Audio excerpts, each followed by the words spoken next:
Hello students, today we will be seeing Module 3 Time and Value of Supply. Under this module, today we will be covering time of supply for services. As we already know that the problems are covered under Module 2 Levy and Collection of Tax, which we have already seen under IT Problems Module 2 video lecture, Module 3 Time and Value of Supply, under which we have time of supply for goods, for services.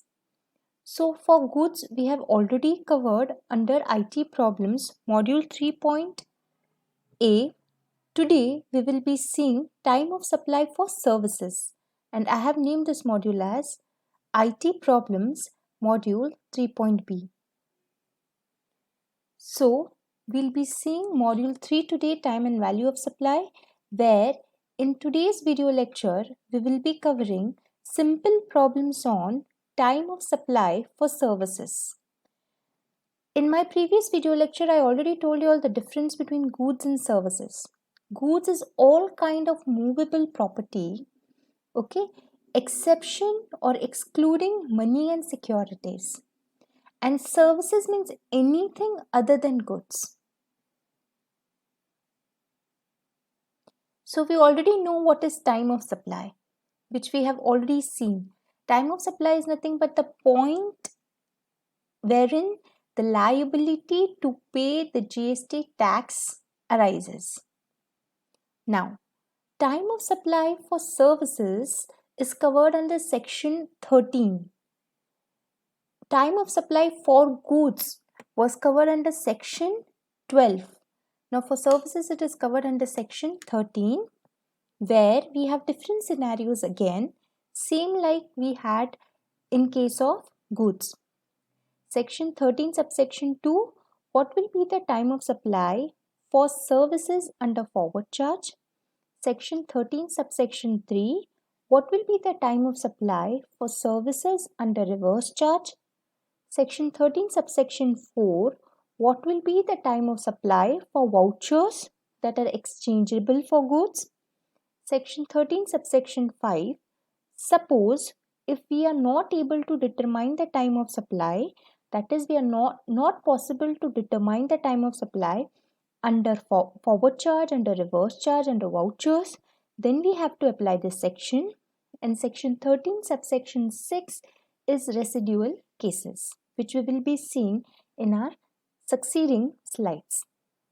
Students, one thing that has to be remembered is the provision for time of supply for goods and services are different. But in respect of vouchers, in respect of not possible to determine, in respect of residual cases, the provision remains same for time of supply of goods as well as services. So moving ahead, we already know what is forward charge. Forward charge is nothing but where the supplier of goods and services is liable to pay the tax, GST tax to the government.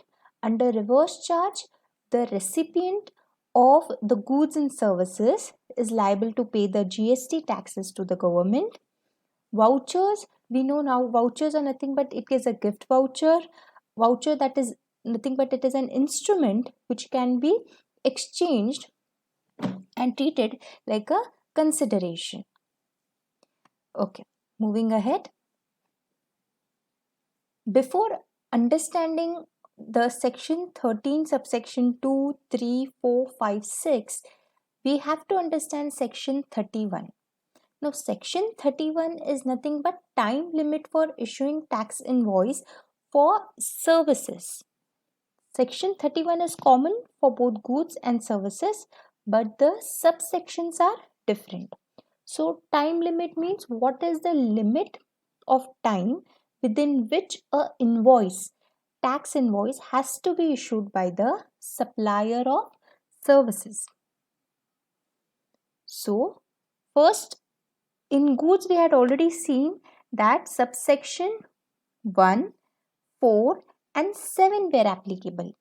Now in case of services, section 31 subsection 2, 5 and 6 will be applicable. So let us see.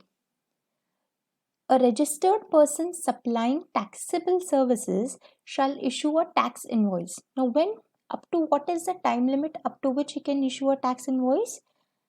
Any time before or after provision of services, but within prescribed period. Now, provision of services means after providing the services. So, suppose if I am a service provider, I can issue the tax invoice either before providing the services or after providing the services, but within a prescribed period. Now, what is this prescribed period? Let us see below for that. There are 3 cases for the prescribed period. Now, in case of taxable supply of services, suppose I am a service provider who's providing taxable services, then I should issue the tax invoice within 30 days from the date of supply of services. Within 30 days of me providing the services, I am supposed to issue the tax invoice. It is before, either suppose if I am providing the services on 1st August 2020, then I have already provided the services on 1st August 2020, then the time limit is either I could have issued invoice before 1st August or 30 days from 1st August. I cannot exceed 30 days. So up to 30th August, I have the time limit for issuing the invoice. After 30th August, I am not supposed to issue the invoice as per section 31. In case, suppose I am a service provider and I am providing the services of an insurance, banking, financial institution or non-banking financial company, then the time limit, the prescribed period for me as an insurer, banking, financial institution and NBFC is 45 days from the date of supply of service. Date of supply of service is nothing but provision of service, providing of service. Now, in case of supply between distinct person. Now, who is a distinct person? See, if a person having a same PAN, but business he is having in different states. Suppose I am a service provider. I have a business in Karnataka state. I have a business in Maharashtra state. I have a business in Andhra Pradesh. I have a business in Madhya Pradesh. So for each state, I have to take different GSTN number because state-wise registration has to be done for GST. Then my Karnataka registration and Maharashtra registration, they both, the two businesses become distinct persons. So if I'm providing services from the state of Karnataka to my own business which is there in Maharashtra, it means it is a transaction between distinct person. So distinct person means person having the same PAN but businesses in different states where different GSTN numbers is being taken. So in that case, what is the time limit for issue of tax invoice?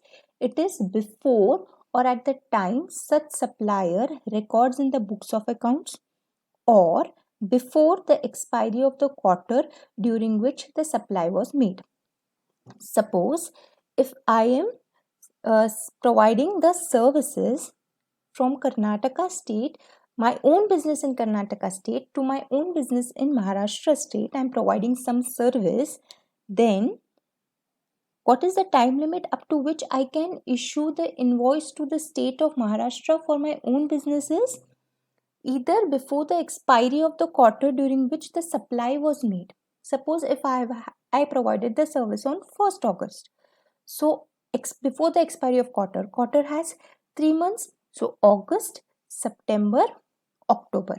Before the expiry of October 31st, I am supposed to issue the tax invoice, or before or at the time such supplier records in the books of account, or the date when I record it in my books of accounts, this particular transaction that I'm supplying the goods to the state of Maharashtra, whichever is earlier, that particular date I'm supposed to issue the tax invoice.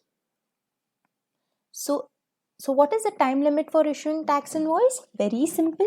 It is either before or after providing the services. After providing the services has to be within the prescribed period. So in case of taxable supply of services, it is 30 days from the date of providing the services. In case of insurance, banking, financial institution, non-banking financial institution, it is 45 days. And in case of distinct person is the date the supplier, that is Karnataka state, they record in the books of accounts or before the expiry of the quarter during which the supply was made, whichever is earlier. Now for goods we have seen there is section 31 subsection 1, section 31 subsection 4, section 31 subsection 7. 147 subsection was applicable. For services, again I'm repeating, section 31 subsection 2, then section 31 subsection 5 and 6. So let us see 5. In case of continuous supply of services. Now what is continuous supply of services? Where you're providing the services on a continuous or a recurrent basis for a period of more than 3 months. Okay, so that has 3 cases. Where the due date of payment is ascertainable from the contract, the time limit for issuing invoices on or before the due date. Where the due date of payment is not ascertainable from the contract, the time limit for issuing invoices before or at the time when such supplier of service receives the payment. And where the payment is linked to the completion of an event, it is time limit is on or before the date of completion of an event. Now let us understand the scenario with the help of an example. So first case, where the due date of the payment is ascertainable from the contract. Suppose I am providing a coaching facility. Suppose I am taking a coaching facility for the subject of GST. So my coaching is for a period of 3 months. Now, one student comes to me and tells me that, and I tell everyone, please give me the fees for my coaching which I'll be taking. So one student comes to me and tells me, madam, that my parents receive salary in the next month on 5th. So by 6th, I will give you your coaching fees. Now what is happening here? Where the due date of the payment is ascertainable from the contract. So I know, I am very sure that he's going to give me on 6th of the next month my coaching fees. So here the due date of the payment is ascertainable from the contract. I know that what is the date in which the service receiver is going to give me the payment. So in such a case, time limit for issuing invoices on or before the due date. Either on the due date, that is 6th of the next month, or before that I can issue the tax invoice. Where the due date of payment is not ascertainable from the contract. Now what does this mean? Suppose student comes and tells me that I will pay you the coaching fees, but I don't know when. As and when my parent receive money, I will pay you the coaching fees. So here, where the due date of the payment is not ascertainable from the contract, then the time limit for issuing invoices either before or at the time when supplier of service receives the payment. Now, where the payment, so what is happening in this case? In the second case, in my example, the student is coming to me and saying that I will pay you the fees, but he's not mentioning a specific date as to which when he will make me the payment. So here the due date of the payment is, I'm not able to ascertain, it is flexible. Either he can pay me on 6th, either he can pay me on 20th of the month. So in that case, before or at the time when the supplier of service receives the payment, the date I receive the payment or before that, I can issue the tax invoice. Where the payment is linked to the completion of an event. So in this case, where the payment is linked to a completion of an event means, taking ahead with my example, where the particular student comes to me and tells that I will make you the payment only when you complete the coaching for 3 months. That is, when you are completing the entire syllabus, when you are going to complete the entire coaching that is the time when I'm going to make you the payment. So at that time, the time limit for issuing invoices on or before the date of completion of event. So where the payment is linked to the completion of an event, either on the completion, date of completion, or before that, the time the invoice can be issued. So I hope section 31 subsection 5 is clear.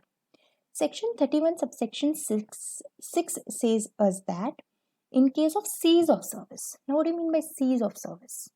I will just explain it, but first we'll see the time limit for issuing invoice is at the time when supply ceases. Now taking ahead, continuing with the same example, suppose I take a coaching for 1 month and then due to some emergency I have to cut down my coaching. So I cease my service. Cease means I announce that I will not be taking the coaching, continuing my coaching further.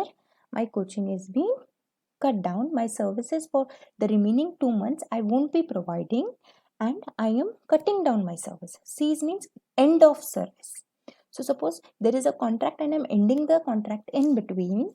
So at the time when the supply ceases. So I take a coaching for 1 month and I complete half of the portion. So for the half of the portion, I have to obviously charge fees.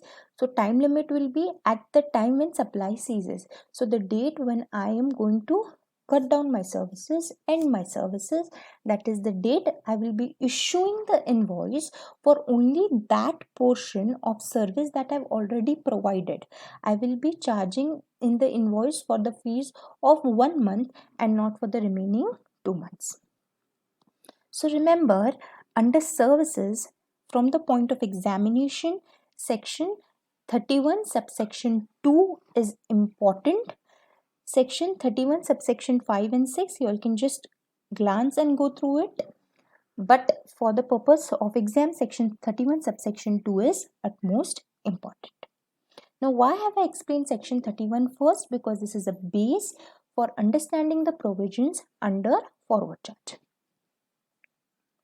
Okay, let us see time of supply of services under forward charge. So it is section 13 subsection 2. You have 3 scenarios here. First of all, when you get any sum under forward charge, you have to first analyze and see whether in that particular problem invoice is issued within prescribed time as per section 31. So you have to first analyze and see whether invoice is issued as per section 31. Now what does 31 section tells us? 31 section tells us that a person has to issue an invoice within 30 days from providing of services, and in case of banks within 45 days of providing the services, and in case of supply between distinct persons, before or at the time such supply records in the books of accounts, or before the expiry of the quarter during which the supply was made. So whenever you get sum under forward charge, the first thing that you'll need to analyze is whether the particular service provider has issued invoice as per the prescribed time limit that is specified under section 31.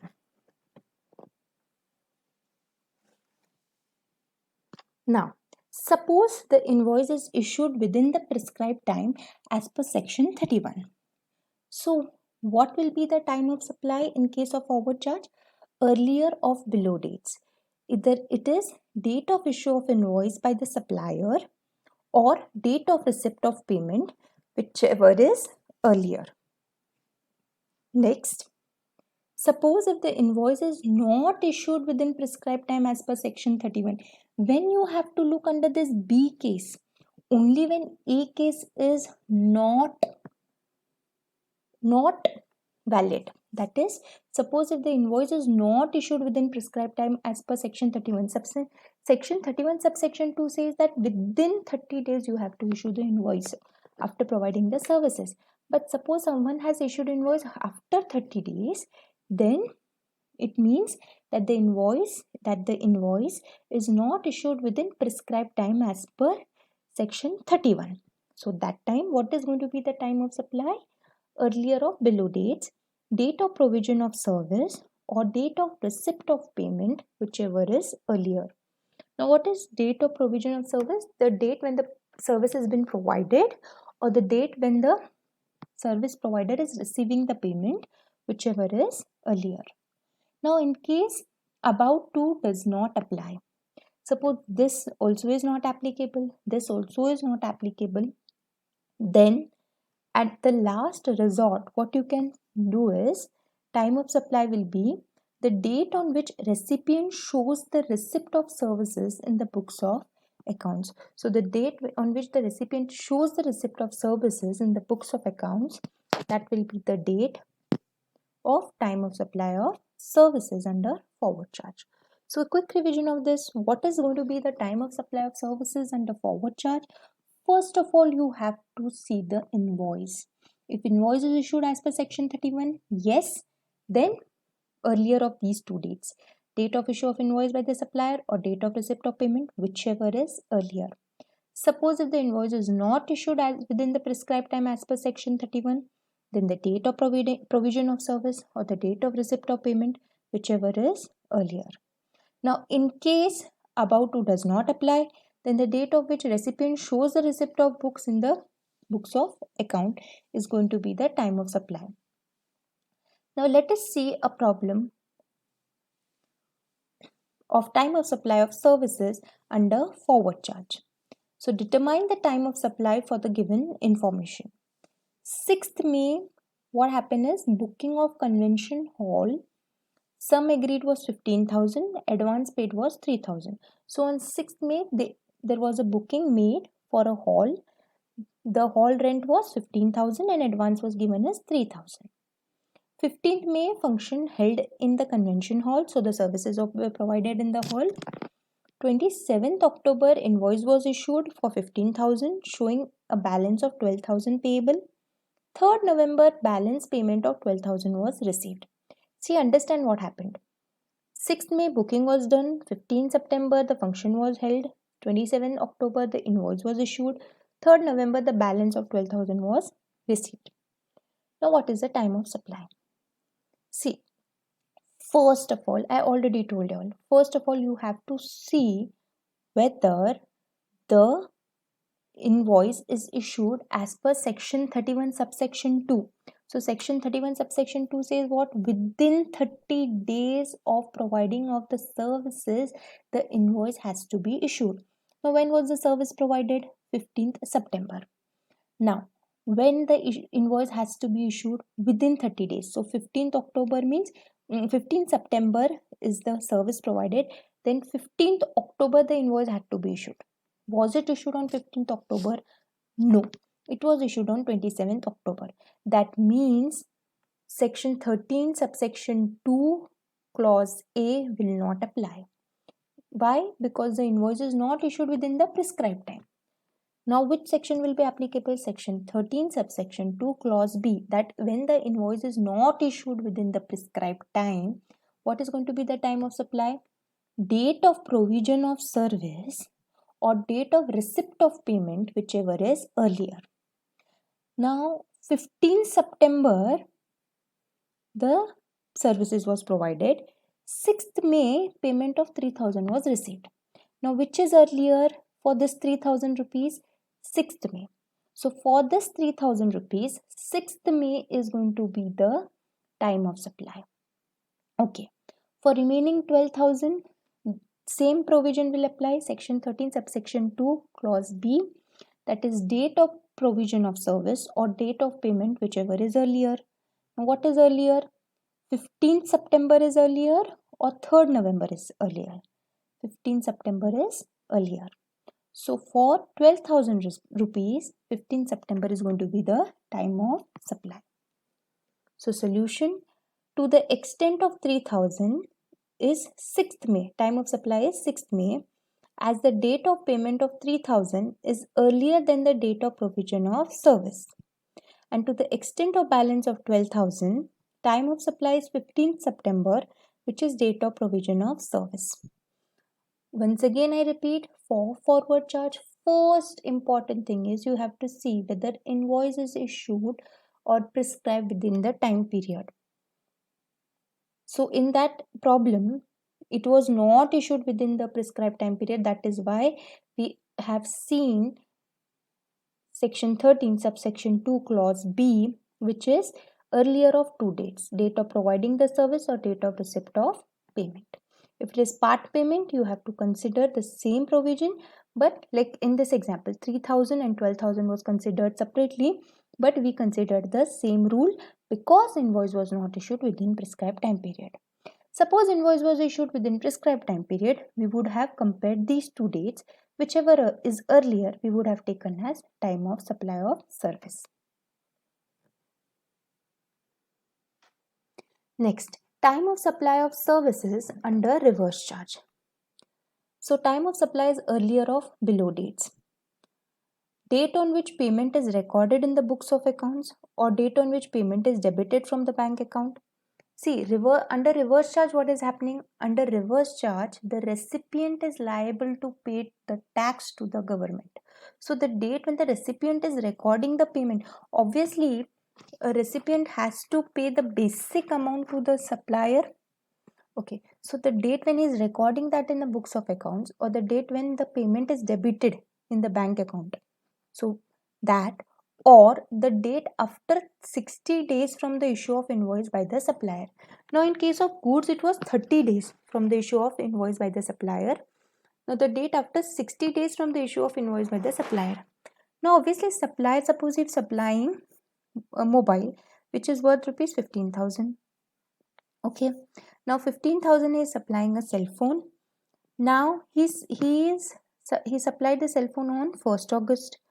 Now what is going to be the time of supply? Date after 60 days. So from 1st August, you have to calculate 60 days. After that, whatever is the date, either that date or date of payment, whichever is earlier is going to be the time of supply of services in case of reverse charge. So let us see an example.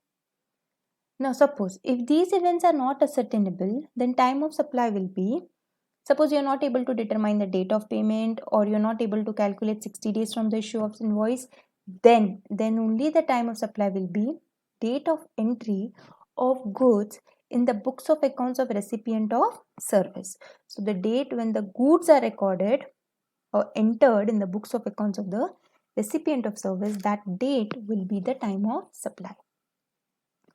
Let us see a problem on time of supply of services under reverse charge.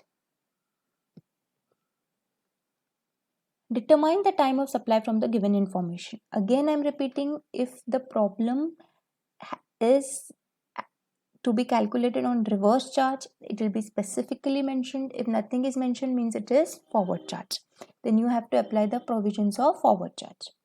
Now here it is specifically mentioned that assuming that services has been supplied are taxable under reverse charge. Now May 4, the supplier of services issues invoice for service provided. So the invoice has been issued on May 4. There is a dispute about the amount payable and payment is delayed. And on August 21st, payment made to the supplier of service. So very simple problem. What they are telling, May 4 invoice was issued, August 21st payment was made to the supplier of service. Now we have to apply the provisions of section 13 subsection 3 to see what is going to be the time of supply in case of reverse charge. Now time of supply is going to be 4th July. Now how come 4th July? Let us see.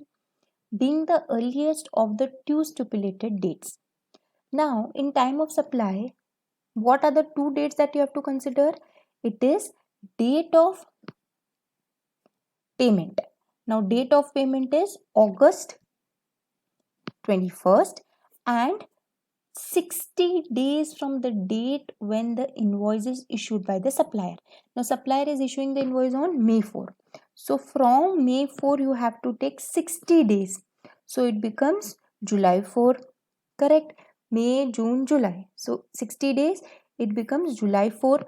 Now July, so you have to compare date of payment and 60 days date following 60 days from the date of payment, uh, 60 days from the date when the supplier is issuing invoice. So May 4 and August 21st, which is earlier? May 4th July is earlier. So 4th July is the time of supply, being the earliest of two stipulated dates, namely date of payment or date immediately following 60 days since issue of invoice. Now date of payment is nothing but either it can be the payment recorded in the books of accounts or payment that is debited in the bank account. So 60 days is falling earlier, that is why time of supply is 4th July. Now time of supply of services in case of vouchers. Again I am repeating. Now for vouchers for not possible to determine and residual cases, time of supply for goods and services is the same. So I will just go quickly with this. Suppose if supply is identifiable at that point, then time of supply will be date of issue of voucher. Suppose if you are not able to identify what is the supply, when the supplier is giving an voucher and we are not able to determine what can be redeemed against the voucher, then date of redemption of voucher. I'll give you one more example for this. Suppose I go to a parlor service, I take parlor services and they give me a voucher where they say that you can redeem against this voucher only haircut. So at the time when the supplier is giving me, service provider is giving me the voucher, I know that only haircut can be redeemed against the voucher. So the time of supply will be date of issue of voucher. Suppose it gives me an voucher, the parlor gives me a voucher saying that you can redeem anything worth rupees 2000. It can be haircut, it can be spa, it can be massage, it can be anything. So that time I don't know exactly what I'm going to redeem and neither the supplier knows. So when the supplier is not able to understand what, identify the service that is going to be redeemed, in that case time of supply will be date of redemption of voucher. So let us see a problem on time of supply of services for voucher. Problem: Best Hospitality Services enter into an agreement with Derive Marketing Limited, by which Derive Marketing Limited markets Best Hospitality Service hotel rooms and sells vouchers redeemable for a discount against stay in the hotel. So here the vouchers are given against a service which is nothing but stay in the hotel. So time of supply is date of issue of voucher. Why? Because as the supply against which the voucher will be redeemed is identifiable. When Best Hospitality Services hotel rooms, when the voucher is given, it is known that this voucher can be used only against the services of staying in the hotel room, staying in the hotel. So nothing else. Again, that voucher cannot be used for anything apart from stay in the hotel. So here, while issuing the voucher only, it is aware, it is identifiable what is going to be the services. So the time of supply will be date of issue of voucher. As the supply against which the voucher will be redeemed is identifiable, the time of supply of voucher will be its date of issue of voucher. So the date when the Best Hospitality Services will be giving the voucher, that is the date of issue of voucher. Time of supply of services which is not possible. Suppose you are not able to determine the time of supply in case of forward charge, reverse charge, vouchers, then what you have to do? In case where the periodical return is filed, suppose the supplier is filing periodical return, date on which such return is to be filed, and suppose in all other cases, in any other case, date on which the tax is to be paid is the time of supply. Next, time of supply of services, addition in value. So we know addition in value means by the way of interest, penalty, late fee, and delayed payment for any consideration. Time of supply same for goods and services, that is date on which service provider receives such addition in value. The date when you're receiving this addition, this interest, that is going to be the time of supply. Let us see the problem. Radha Service Agencies issued invoice to XYZ Enterprises for rupees 50,000 on 1/4/2019 with a credit period of 3 months, failing which interest will be charged at a rate of 1.5%. Since XYZ failed to pay the amount within 3 months, interest was charged at rupees 750. The interest was paid by XYZ Enterprises on 1/8/2019. Determine the time of supply for this 750. 750 is the interest charge. So interest is the addition in value. And in time of supply, in case of addition in value, is going to be the date on which the service provider is going to receive such addition in value. So when is the interest received? The interest was paid by XYZ Enterprises, that is a recipient, on which date? 1/8/2019. So obviously time of supply will be 1/8/2019. So time of supply for addition in value is 1/8/2019. Since time of supply for addition in value is the date on which service provider receives such addition in value, as Radha Service Agencies received the amount on 1/8/2019, therefore time of supply is 1/8/2019. Thank you, students. By this, we have completed time of supply of services. In our next video lecture, we will be seeing place of supply. Thank you so much.